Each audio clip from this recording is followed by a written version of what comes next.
अस्सलाम वालेकुम dear students, my name है शौकत अली। आज के वीडियो लेक्चर में हम चैप्टर नंबर 15 का थ्योरम डिस्कस करेंगे, जो कि बहुत ज़्यादा इंपॉर्टेंट थ्योरम है पाइथागोरस थ्योरम के सिलसिले में।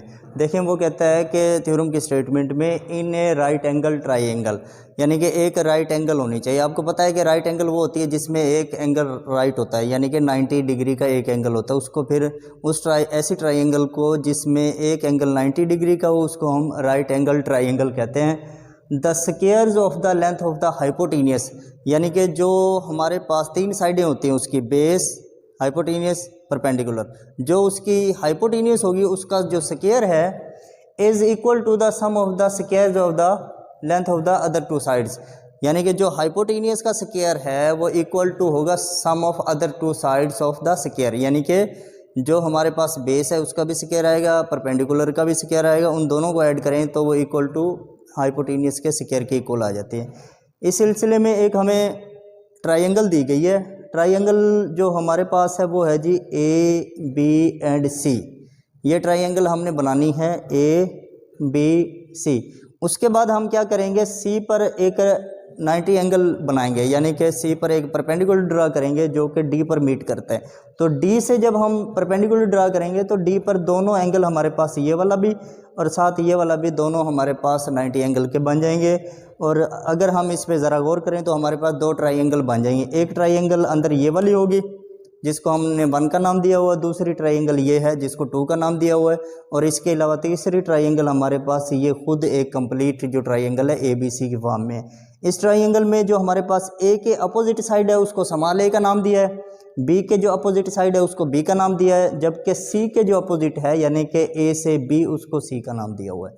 इसके अलावा जब हमने इसको बाइसेक्ट किया था डी से, यहाँ पर जब हमने इसको काटा है डी पर, जब हमने एक एंगल बनाया तो डी से लेकर ए को हमने एक्स का और डी से बी को हमने वाई का नेम दे रखा है। तो सबसे पहले इसका गिवन लिखेंगे। गिवन हमारे पास क्या है जी, ट्राइंगल है जी A C B. Triangle A B C भी कह सकते हैं, ए सी बी भी कह सकते हैं।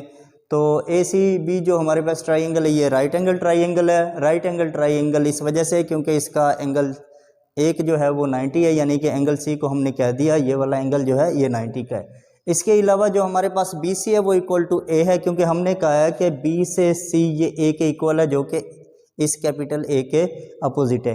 इसी तरह सी से ए जो हमारे पास है वो इक्वल टू बी है, जो कि कैपिटल बी के अपोजिट है। इसी तरह हमने ये लिख दिया है बी सी ए के, ए सी बी के और ए बी जो है वो सी के इक्वल है।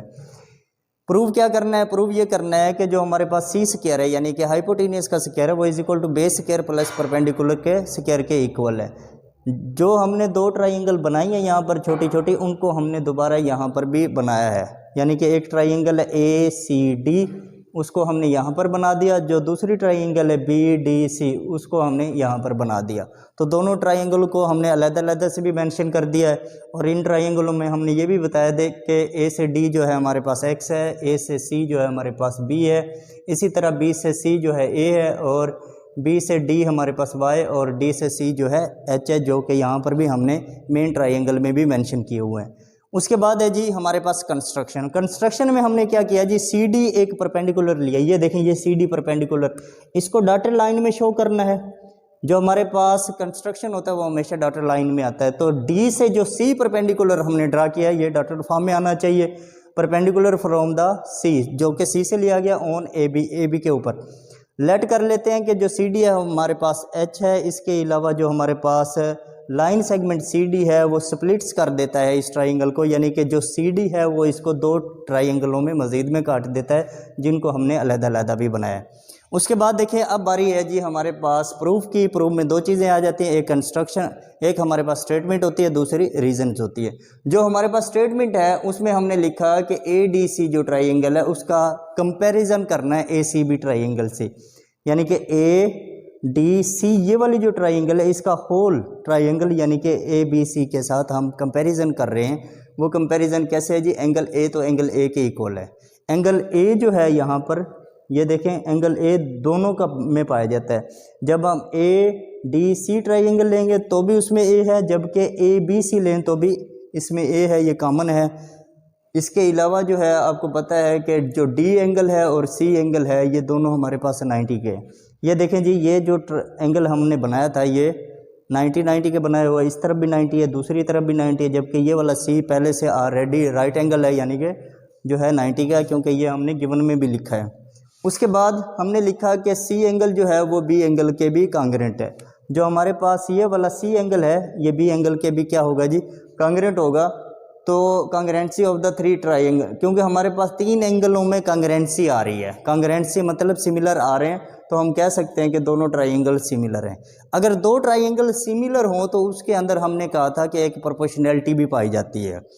क्या पाई जाती है जी, प्रोपोर्शनैलिटी पाई जाती है। उस प्रोपोर्शनैलिटी को हम शो करेंगे इस तरीके से कि हमारे पास जो x ओवर b है वो b ओवर c के इक्वल है, यानी कि x कहाँ पर है, x है ये, x ओवर b ये स्मॉल x है यहाँ से, यानी कि d से लेकर a तक का जो डिस्टेंस है इसको x, जबकि होल को c का है हमने, तो हमारे पास क्या आ जाएगा x ओवर b, और फिर हमारे पास आ जाएगा जी b ओवर c, यानी कि फिर हम b को डिवाइड कर देते हैं इस c के साथ। तो इस तरह इनके अंदर क्या हो जाती है, एक प्रोपोर्शनैलिटी पाई जाती है। उस प्रोपोर्शनैलिटी को हमने लिख लिया, b को b से मल्टीप्लाई करेंगे, क्रॉस मल्टीप्लाई में x को c से करेंगे तो x c is equal to b square आ जाएगा।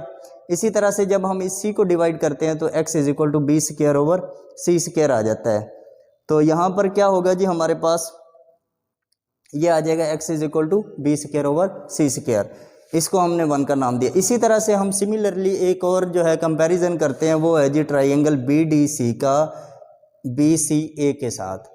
ये साथ साथ हमने क्या लिखा है यहाँ पर, साथ साथ हमने लिखा है कि जो इसकी रीजन हैं वो भी साथ साथ लिखनी है, जैसे कि measure of corresponding sides of similar triangle. Similar triangle के अंदर ये हमारे पास एक उसके अंदर प्रोपोर्शनैलिटी पाई जाती है, उसको हमने शो किया हुआ है।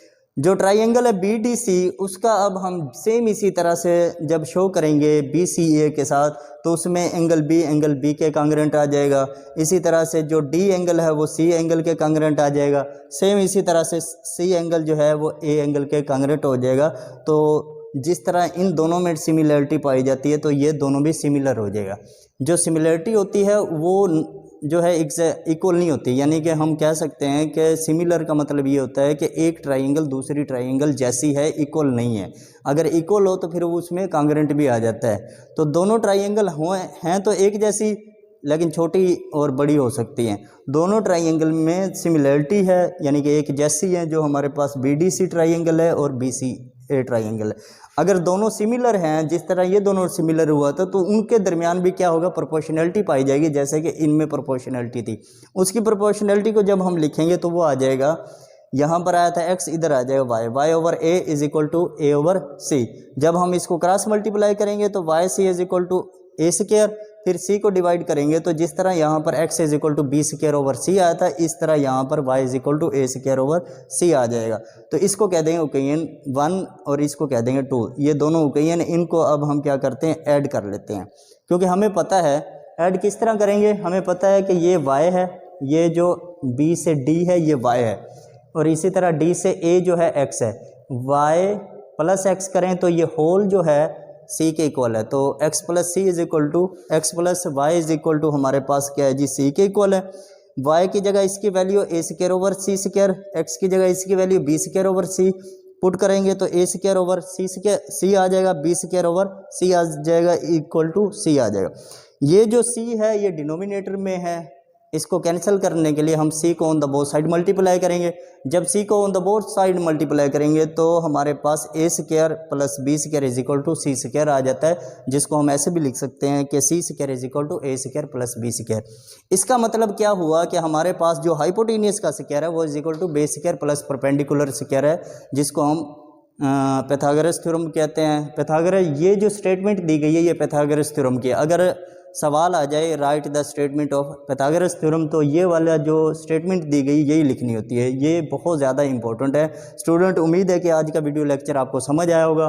फिर भी अगर आपको कोई बात ना समझ आई हो तो आप मेरे व्हाट्सएप नंबर पे कांटेक्ट कर सकते हैं। इसके अलावा अपने होमवर्क और क्लास वर्क डेली बेसिस पे करता रहना। बहुत शुक्रिया।